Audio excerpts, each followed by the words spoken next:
Hey guys, let's get more news about Steelers, but first, don't forget to subscribe and leave your like. George Pickens' injury confirms Steelers fans' worst fear about Mike Williams. With a talented and well-rounded roster, there aren't many injuries the Steelers could sustain that would derail their 2024 season. Pittsburgh already lost 3 offensive linemen for the season, Troy Fautanu, James Daniels, and Nate Herbig, and has been without Alex Highsmith for half the season. We've witnessed firsthand how catastrophic a major to TJ Watt is to this football team, and losing Russell Wilson at this point would be disastrous.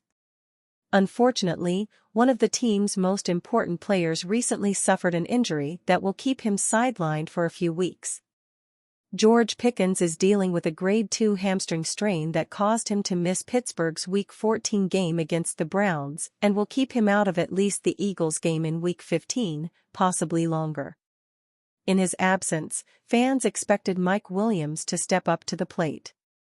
The Steelers landed Williams just before the NFL trade deadline, but the veteran wide receiver hasn't offered the productivity fans were hoping for.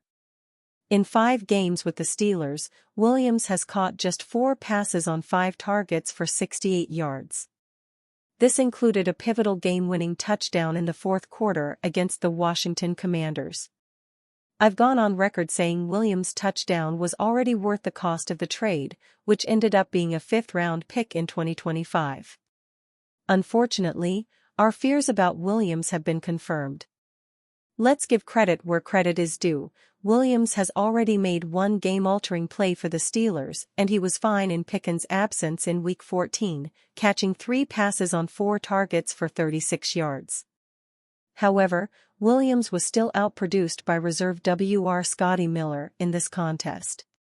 At a disgraceful clip of 0.8 catches and 13.6 yards per game with the Steelers, Williams has shown that there isn't much gas left in the tank. When he does see the field, he's often blanketed by faster cornerbacks and doesn't often see the football come in his direction. Wilson has a perfect passer rating when throwing to Williams, but this stat is overblown because of the microscopic sample size and the fact that Williams is rarely open. One of the arguments against Pittsburgh's trade for Williams was the fact that he was coming off a season-ending knee injury, which seems to have zapped what little explosion he had left at this stage of his NFL career. This is probably why he was running as the 3rd receiver in New York before the Jets traded for Davante Adams. Maybe Williams will surprise us and turn things on all of a sudden in his 6th game with the team, but I wouldn't count on it. We've seen enough of the 30-year-old wide receiver to know that our suspicions have been confirmed. There's not much left to offer. Browns owner Jimmy Haslam, perplexed by how team he runs poorly is bad. It turns out the Cleveland Browns are not good with or without their $230 million quarterback, surprise of all surprises. And owner Jimmy Haslam is trying to figure out why, his only obstacle being his evident lack of a mirror. The good news for HC Kevin Stefanski and GM Andrew Berry is he doesn't think it's them, so Browns fans will get to experience business as usual going forward. We went from 11-6 and making the playoffs to 3-10, so it's a little perplexing what happened, Haslam told ESPN of the Browns' year-over-year slide. Actually, Cleveland went 5-1 with Deshaun Watson last year, but their defense was much better. This year, they managed to rank poorly in almost everything, yet still keep drives short and sweet. That somehow doesn't prevent them from giving up points on said short drives, though.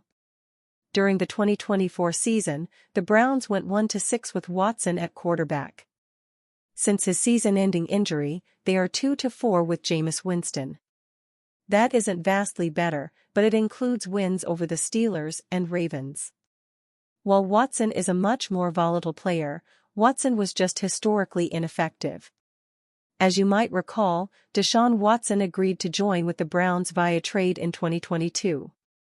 After turning down their initial offer, he changed his tune when they offered him a fully guaranteed 5-year deal. Such a veteran contract was unprecedented and is likely to remain that way given how things have gone.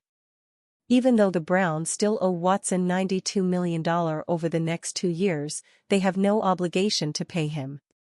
Stefanski hedged when asked following his injury if he was willing to commit to Watson remaining their starting quarterback. Browns owner Jimmy Haslam said the organization was very supportive of Stefanski and Berry. Both signed contract extensions ahead of the 2024 season, following last year's successful run.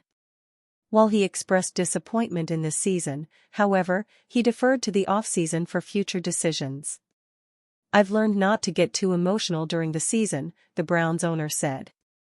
"We will sit down after the season, go through everything for next year. It's hard to even say where all the problems lie, because at least on paper, they have some talent.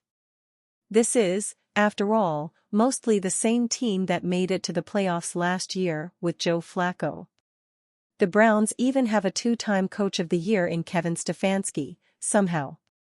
But Jimmy Haslam is certainly not winning any awards. In fact, he is far more likely to face another lawsuit than praise for his football acumen. Since he took over the Browns, they haven't exactly improved. In fact, if we weren't talking about a historically bad organization like the Browns, his track record would be terrible. As it is, he is just benefiting from arguably the lowest bar in American professional sports.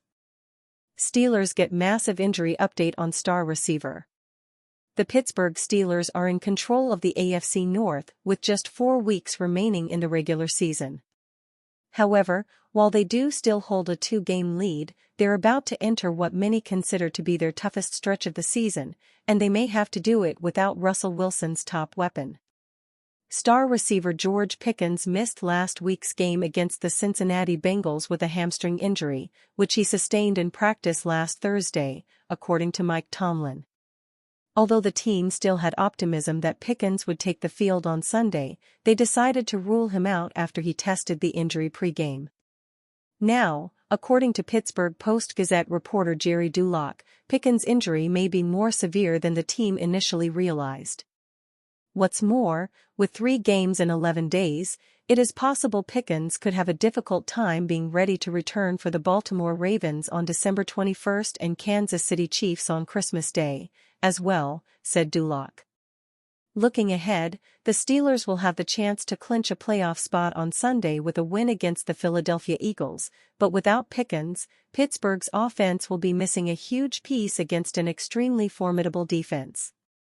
If the Steelers drop their next 2 games against the Eagles and the Ravens, it will leave the AFC North open for Baltimore with just 2 more weeks remaining.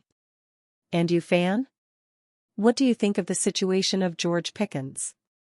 Leave your opinion in the comments.